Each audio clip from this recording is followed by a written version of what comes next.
Então, amigos, hoje nós temos a grata satisfação de ter conosco nosso querido amigo Tarcísio,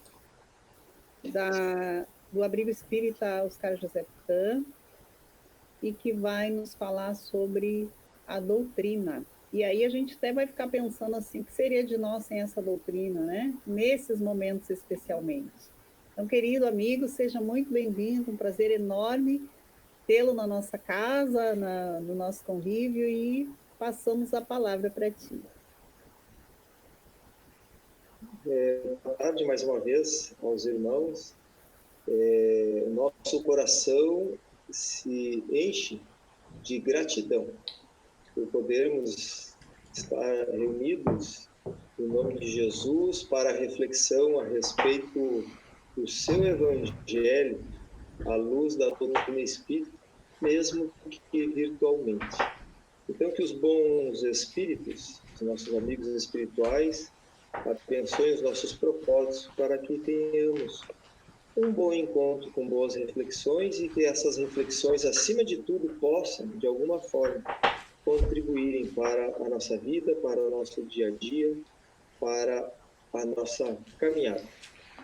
O assunto de hoje, então, é o Espiritismo, doutrina renovadora. E nós convidamos os irmãos a irmos lá no Livro dos Espíritos, para iniciarmos as nossas reflexões, na questão 625, onde os benfeitores espirituais da codificação nos dizem que Jesus é o modelo e guia da humanidade. Portanto, ele é o nosso governador planetário e que através de um trabalho minucioso, de um trabalho gigantesco, há mais de 4,5 bilhões de anos atrás, onde ele já era um espírito puro, vem dirigindo o planejamento dos nossos destinos, dando cumprimento às leis divinas. Em especial, para entendermos de uma forma bem geral, citamos aqui a lei de progresso. E nós vamos observar ao longo da história que Jesus sempre está a nos amparar.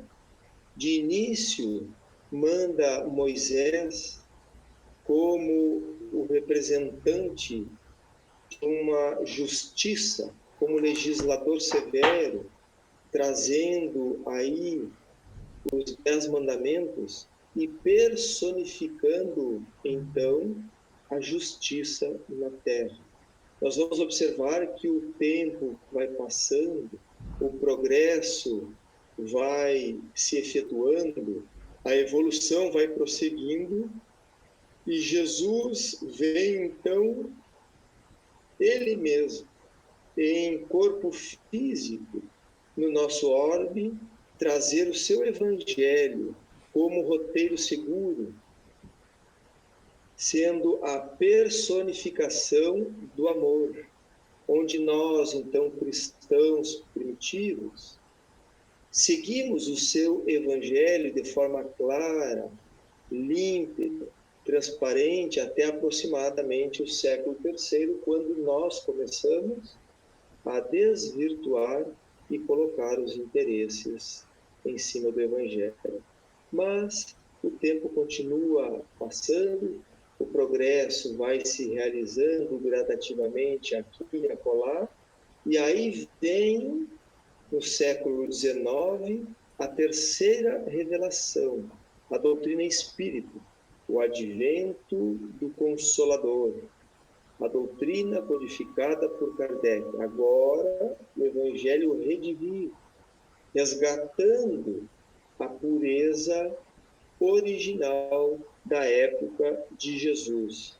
E a terceira revelação, portanto, é a personificação da caridade. Justamente Aí então Jesus cumpre com a lei de justiça, de amor e de caridade.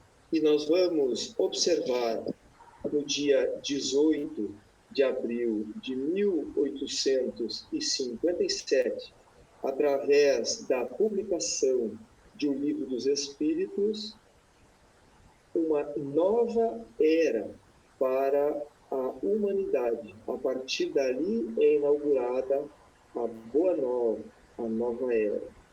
E Kardec, então, ele compreende a necessidade, depois da publicação do Livro dos Espíritos, de criar um núcleo que pudesse dar continuidade aos estudos. E antes de fundar este núcleo, que é a Sociedade Parisiense dos Estudos Espíritas, o que seria o primeiro centro espírita do orbe, lá no dia 1º de abril de 1858, antes, em janeiro de 1858, ele lança a Revista Espírita, para dar um prosseguimento e um aprofundamento dos ensinos espíritas. O que vem a contribuir, então, para a construção de uma futura sociedade mais feliz. E nós vamos ver, meus irmãos, nas palavras do Dr. Bezerra de Menezes, quando nos diz que o Espiritismo, através dos centros espíritas, na atualidade, ele representa, repetindo as experiências daquela época, ele representa, então, desculpa, está dando uma interferenciazinha aqui, tá bom? Estão me ouvindo bem? Sim, estamos te ouvindo bem. Então tá. Seguindo. Então, o Centro Espírita, nas palavras do Dr. Bezerra de Menezes, na atualidade, ele repete essas experiências daquela época, que tem por finalidade o estudo e a prática da doutrina dos imortais, onde, segundo o Dr. Bezerra de Menezes, se iluminam os espíritos, acessando a doutrina espírita através dos centros espíritas, aprendendo justamente na convivência fraterna, na solidariedade, no trabalho, na tolerância, a fim de poderem avançar no rumo da plenitude. Portanto, meus irmãos, quando nós estamos falando em doutrina espírita, nós estamos falando de uma construção, de uma edificação espiritual nos nossos corações.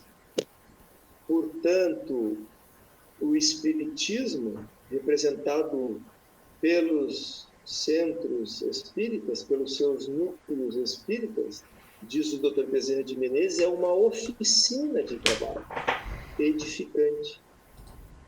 Mas é também um hospital para as almas aturdidas, para as almas enfermas, que necessitam libertar-se das más inclinações, dos vícios adquiridos ao longo das sucessivas reencarnações, adquirindo, através desta oficina, a sua saúde ideal.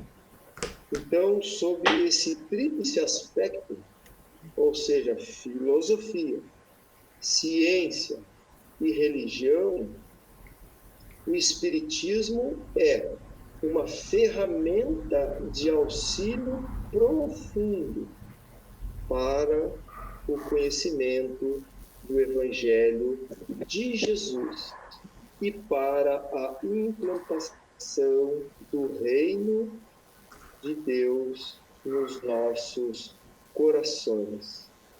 E aqui nós fazemos uma pequena viagem àquela passagem que nos traz Humberto de Campos, quando Jesus vai em visita pela primeira vez no início do seu ministério apostólico a cidade de Jerusalém, para, então, assentado ali às portas do templo de Jerusalém, conhecendo pela primeira vez o templo, que era magnífico, era imenso.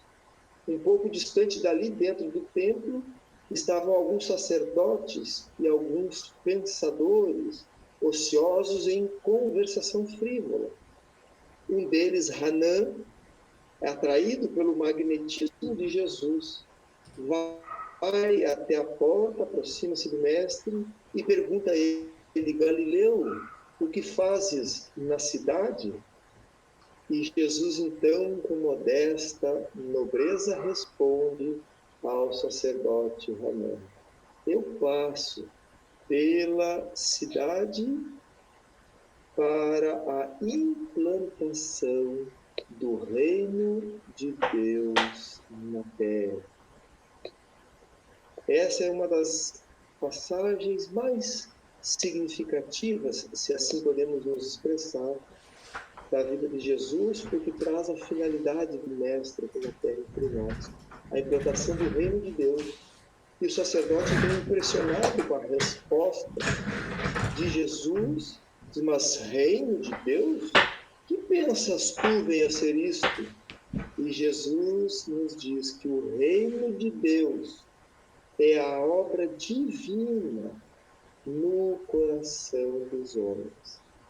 Então Jesus vem trazer o seu evangelho através da doutrina espírita, com a finalidade de implantar o reino de Deus nos nossos corações, com a finalidade de implantar a obra de Deus dentro de nós.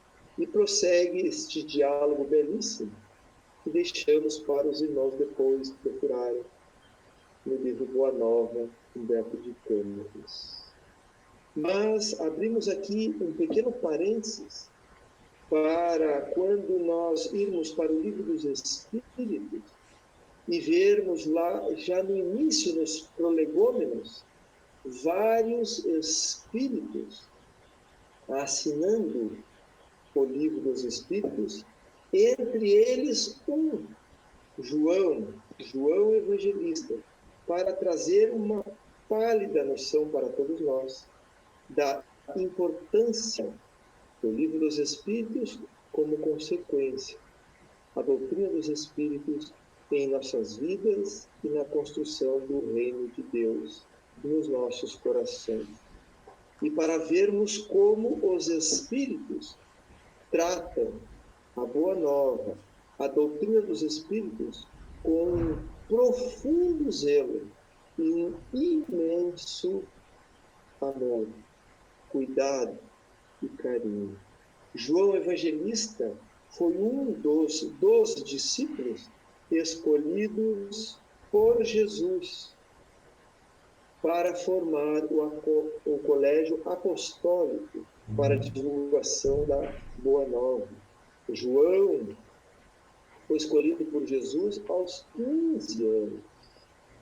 E vejamos que foi o único discípulo que não abandonou o Cristo nos momentos difíceis da crucificação.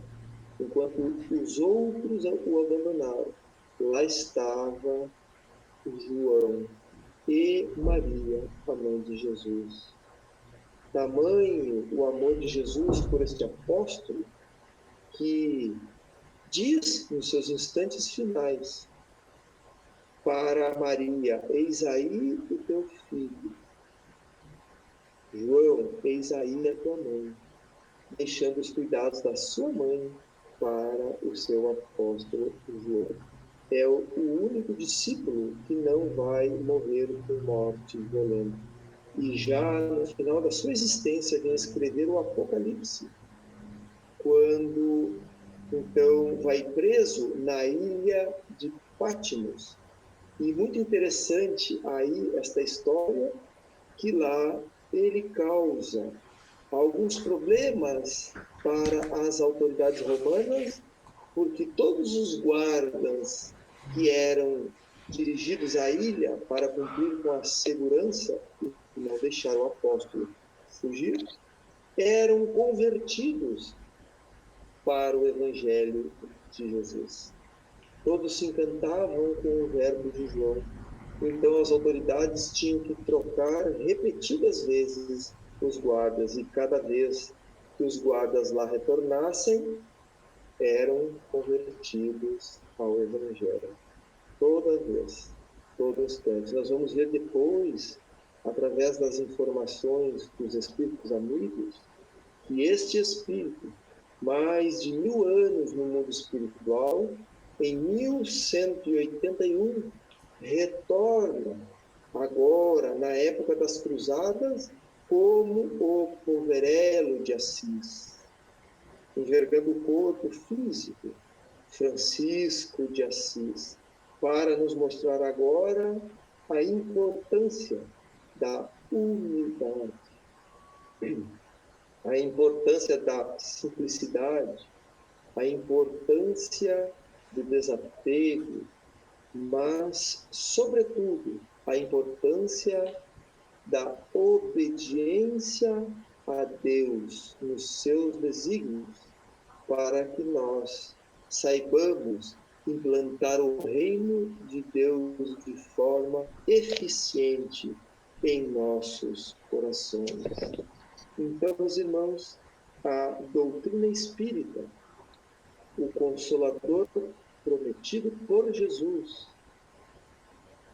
a boa nova, a boa notícia, ou melhor, a melhor notícia, tem inúmeros espíritos superiores, entre eles João, cuidando, zelando por esta ferramenta que vai conduzindo os nossos destinos a passos seguros, com mais equilíbrio, com mais oportunidades de assertiva na nossa jornada, nos trazendo que nós devemos mergulhar no processo de autoconhecimento, para que este autoconhecimento acabe nos conduzindo à reforma íntima e à autoiluminação. Como diz autoconhecimento, o Evangelho nos traz: conhecereis a verdade, e a verdade vos libertará. A doutrina espírita nos proporciona conhecer o Evangelho de Jesus em maior profundidade. E nós vamos ver neste processo de autoconhecimento muitas ferramentas que irão nos auxiliar nesta caminhada. Como, por exemplo, os grupos de estudo que nós frequentamos nas nossas casas espíritas, nos nossos núcleos, nas nossas entidades, nas nossas federativas. Participar de um grupo de estudo é primordial para que, através do conhecimento de diversas pessoas, com diversas colocações a respeito de um mesmo assunto, possa se aprofundar mais neste assunto e criarmos bases mais sólidas na verdade. Nós vamos ver outra ferramenta também de auxílio para a construção deste processo de autoconhecimento, a leitura edificante. Então, nós temos na literatura espírita inúmeras obras que podem nos trazer estas informações de forma segura, a começar pelas obras básicas. Quando o Livro dos Espíritos é a primeira obra, lá trazida, codificada por Kardec no ano de 1857, e na sequência ele traz então o Livro dos Médiuns, o Evangelho segundo o Espiritismo, o Céu e o Inferno e a Gênese, formando aí o Pentateuco kardeciano, que são obras que devem ser lidas várias vezes e estudadas continuamente, porque são obras para muitas e muitas encarnações em auxílio a todos nós. Só aí dá para ter uma pálida noção da dimensão do estudo e do quanto deverá exigir da nossa dedicação no processo de autoconhecimento. Temos também as obras complementares, onde aqui citamos o Chico, porque só o Chico trouxe, através da sua psicografia incomparável, a mensagem dos benfeitores espirituais em mais de 450 obras ao nosso conhecimento. Citamos algumas delas, como André Luiz, Espírito, ou Emmanuel. André Luiz, a série A Vida no Mundo Espiritual, que começa lá com o livro Nosso Lar, depois os Mensageiros, Missionários, Obreiros e por aí vai, completando 13 livros desta coleção e outros tantos livros. Há os livros também de Emmanuel, benfeitor e protetor do Chico, durante a sua existência na carne, que traz belíssimos livros. Alguns que nós podemos destacar aqui é aquela da série do Há 2000 anos, onde ele conta a sua própria história quando era o senador Publio Lentulus, lá na época de Jesus. Seguindo o livro Há 2000 anos, o livro Paulo Estevão, Ave Cristo e Renúncia. Estes 5 livros trazem verdadeiras pérolas com detalhes da época, dos personagens e da época da vida de Jesus. Há outra série, que a gente chama de série evangélica, da série do livro Pão Nosso, de Emmanuel, que podem nos auxiliar também quando vamos realizar o Evangelho no lar, com o Evangelho segundo o Espiritismo, ou com alguma dessas obras, como, por exemplo, Vinha de Luz, Pão Nosso, Caminho, Verdade e Vida, Fonte Viva, onde são livros, todos eles com mensagens evangélicas. Cada página, uma mensagem. Aí Emmanuel copia a forma dos cristãos primitivos de estudar o Evangelho de Jesus, como a formar um verdadeiro colar de pérolas, onde cada pérola é um ensinamento. Então, cada dia estudamos um capítulo. Vamos formando assim, pérola a pérola, este colar fantástico. E aí vamos entrando neste processo de autoconhecimento, de conhecer as verdades espirituais, de conhecer as verdades dos imortais. As palestras realizadas nos centros espíritas nos ajudam profundamente neste processo, bem como estas reuniões agora, em épocas de pandemia, reuniões virtuais, em que trazem a oportunidade de nós refletirmos um pouco mais a respeito do Evangelho de Jesus. E na medida que nós vamos mergulhando neste processo de leitura, de palestras, de grupo de estudo, nós vamos introjetando os conhecimentos espirituais e vamos gradativamente sentindo a necessidade íntima de passar para o processo seguinte, que é de fazer esta reforma, porque nós vamos identificando que ao longo das múltiplas reencarnações, nós vamos trazendo junto conosco hábitos muitas vezes salutares, construtivos, mas também trazemos, enraizados através das experiências multiseculares, hábitos danosos. E estes hábitos não tão dignificantes, nós vamos sentindo a necessidade de trocá-los por algo melhor, segundo, consoante aquilo que o Evangelho nos indica. Então, nós vamos reformando, nós vamos dando uma nova forma, nós vamos, por exemplo, identificando que precisamos desenvolver os potenciais da alma, as nossas virtudes, vamos identificando que trazemos mazelas, como o egoísmo, está bem colocado na codificação, como sendo o pai, a mãe de todas as misérias humanas. E através do egoísmo, então, alimentado por nós, ou seja, tudo para mim, só para mim, o que importa sou eu, os demais não importam, nós vamos então desenvolvendo nosso orgulho, nossa vaidade e criando, plantando aqui e acolá muitos espinhos. E esse mergulho no autoconhecimento nos proporciona esta viagem interna. E aí nós vamos identificando e vamos desenvolvendo em nós esses potenciais da alma, que são as virtudes, o altruísmo.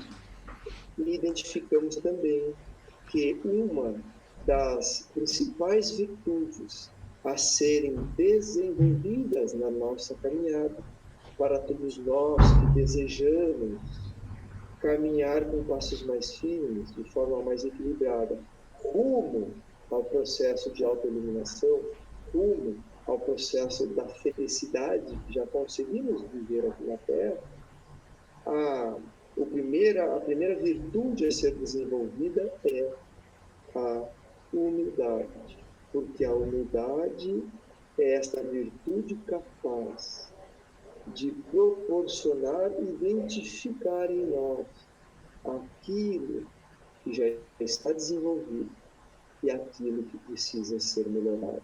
Porque o orgulhoso, ele jamais identifica defeitos no seu coração, identifica nos outros. Já a pessoa que desenvolveu essa humildade, a humildade conforme o Evangelho, ela consegue identificar, ela consegue observar que é um espírito imortal, que é um caminhante da jornada evolutiva. Portanto, não é pior que ninguém e não é melhor do que ninguém, mas é único e que precisa se esforçar para melhorar a cada dia. Fica aqui para a nossa reflexão, então, esta virtude, neste processo de reforma íntima, a virtude da humildade. Então, vamos passando por este processo de autoconhecimento, renovando as nossas virtudes, extirpando aos poucos os nossos defeitos através da reforma íntima e adentrando nesse processo de autoiluminação, quando nós entendemos que é necessário, com o conhecimento adquirido, informando o nosso interior, acima de tudo, colocarmos na prática, no dia a dia, esses ensinamentos adquiridos. Por isso que nós vemos na doutrina dos Espíritos como um lema, como uma espinha dorsal, a caridade. Fora da caridade não há salvação. Como bem traz a doutrina dos Espíritos, a benevolência, a indulgência e o perdão das ofensas. Porque se nós não formos benevolentes, se nós não estivermos constantemente desenvolvendo a indulgência e não soubermos gradativamente, então aprendermos a perdoar os nossos semelhantes, nós não conseguiremos evoluir de forma satisfatória, porque precisamos aprender a perdoar os outros, porque estamos num planeta de provas e expiações, onde nós habitantes ainda trazemos os nossos defeitos. Portanto, em algum momento, esses defeitos nossos irão agredir, ofender aqueles irmãos que estão à nossa volta. Como consequência, aqueles irmãos que estão à nossa volta, em algum momento, irão fazer algo conosco que irá nos ferir, talvez. E, portanto, precisamos aprender também a perdoar. Assim, meus irmãos, de forma geral, com estas reflexões singelas, nós vamos entendendo um pouco mais esta pérola trazida por Jesus, cuidada pelos benfeitores espirituais superiores, a doutrina dos Espíritos, como sendo uma doutrina capaz de renovar a todos nós, mas renovar como interior para o exterior, como a desenvolver o reino de Deus nos nossos corações. Como disse Allan Kardec, lá no Evangelho segundo o Espiritismo, no capítulo 27, como sendo a finalidade da doutrina dos Espíritos, é transformar o homem no homem de bem. E lá neste capítulo, ele cita várias qualidades, várias características do homem de bem. Características estas proporcionadas pelo Evangelho de Jesus no processo de reforma íntima a nos levarmos ao caminho da iluminação interior. Esta é a doutrina dos Espíritos, meus irmãos. Esta é concedida a todos nós na atual existência. E que, se formos capazes de usarmos de forma adequada a nossa liberdade de pensar e de agir, com um pouco de força de vontade, nós conseguiremos, pelo menos, retornar ao mundo espiritual de cabeça erguida e com a certeza de que saímos um pouco melhor do que quando aqui chegamos e que empregamos este esforço para nos melhorarmos e sermos pessoas mais felizes.